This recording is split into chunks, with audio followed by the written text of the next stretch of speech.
ការរៀបចំការប្រកួតកីឡាអត្តពលកម្មជ្រើសរើសជើងឯកថ្នាក់ជាតិប្រចាំឆ្នាំនេះធ្វើឡើងនៅក្នុងគោលបំណងផ្ដល់ឱកាសនិងលើកកម្ពស់ស្មារតីនិងបច្ចេកទេសរបស់កីឡាករកីឡាការិនី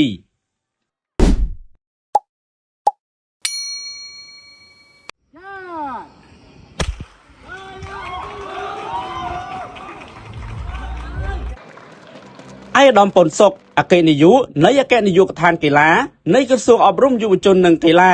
បានមានប្រសាសន៍ថាការរៀបចំការប្រកួតកីឡាអត្តពលកម្មជ្រើសរើសជើងឯកថ្នាក់ជាតិប្រចាំឆ្នាំ2025នេះធ្វើឡើងនៅក្នុងគោលបំណងផ្ដល់ឱកាសនិងលើកកម្ពស់ស្មារតីនិងបច្ចេកទេសរបស់កីឡាករកីឡាការិនីអត្តពលកម្មដោយផ្ដោតទៅលើយុវជនសម្ដៅទៅជំរុញឲ្យសមាគមក្រសួងមន្ទីរនិងក្លឹបអត្តពលកម្មទាំងអស់ដែលជាសមាជិកមានឱកាសចូលរួមនិងដកស្រង់បទពិសោធន៍បំផុសការផ្សព្វផ្សាយនិងប្រកួតបង្កើនគុណភាពលទ្ធផលបច្ចេកទេសឲ្យបានល្អប្រសើរត្រៀមលក្ខណៈចូលរួមការប្រកួតកីឡាអត្តពលកម្មថ្នាក់តំបន់និងថ្នាក់ពិភពលោកនាឆ្នាំបន្តទៀតឯកឧត្តម ប៉ុន សុខ អគ្គនាយកនៃអគ្គនាយកដ្ឋានកីឡាបានលើកឡើងថាការប្រកួតកីឡាអត្តពលកម្មជ្រើសរើសជើងឯកថ្នាក់ជាតិប្រចាំឆ្នាំ2025នាថ្ងៃទី5ខែតុលាឆ្នាំ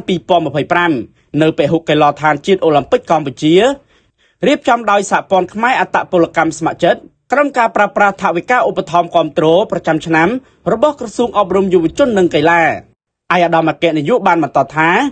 ការប្រកួតលើកនេះត្រៀមចូលរួមការប្រកួតកីឡាសិស្សនិស្សិតការប្រកួតកីឡាសាកលវិទ្យាល័យអាស៊ានរដូវក្តៅការប្រកួតជ្រើសរើសជើងឯកបើកទូលាយនិងការប្រកួតកីឡាអត្តពលកម្មជ្រើសរើសជើងឯកថ្នាក់តំបន់និងថ្នាក់ពិភពលោកនានាជាពិសេសគឺបង្កើនគុណផលបច្ចេកទេសសម្រាប់ការត្រៀមខ្លួនការប្រកួតកីឡាសាកលវិទ្យាល័យអាស៊ានលើកទី23ឆ្នាំ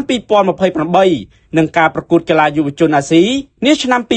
2029នៃព្រះរាជាណាចក្រកម្ពុជាទទួលធ្វើជាម្ចាស់ផ្ទះផងដែរលើពីនេះទៀតកីឡាអត្តពលកម្មគឺជាប្រភេទកីឡាអាទិភាពមួយមានវិញ្ញាសាច្រើននៅក្នុងការផ្ដល់ឱកាសឲ្យក្រុមកីឡាករកីឡាការិនីអាចមានជម្រើសយកវិញ្ញាសាណាមួយទៅតាមទេពកោសល្យរបស់ខ្លួនដែលខ្លួនមាននិងស្រឡាញ់ចូលចិត្តដើម្បីវឹកហាត់ទទួលបានលទ្ធផលល្អប្រសើរនិងទទួលបានមេដាយជាច្រើនបើប្រៀបធៀបទៅនឹងប្រភេទកីឡាផ្សេងៗទៀតការរៀបចំការប្រកួតលក្ខណៈជាហ្គេមទាំងកម្រិតអាស៊ានទ្វីបនិងពិភពលោកគឺភាគច្រើនប្រភេទកីឡាអត្តពលកម្មត្រូវបានដាក់បញ្ចូលជាអាទិភាពនិងមានអត្តពលិកជាច្រើនបានចុះឈ្មោះចូលរួមការប្រកួតធ្វើឲ្យអត្តពលកម្មរបស់យើងមានឱកាសបានចូលរួមគ្រប់គ្នាក្នុងការដណ្ដើមយកបាននូវលទ្ធផលមេដាយនិងការប្រកួតលក្ខណៈជាតិនិងមានកិត្យានុភាពជាតិលើឆាកអន្តរជាតិផងដែរជាថ្មីម្ដងទៀតលោកសូមយកឱកាសនេះថ្លែងអំណរគុណនិងកោតសរសើរនឹង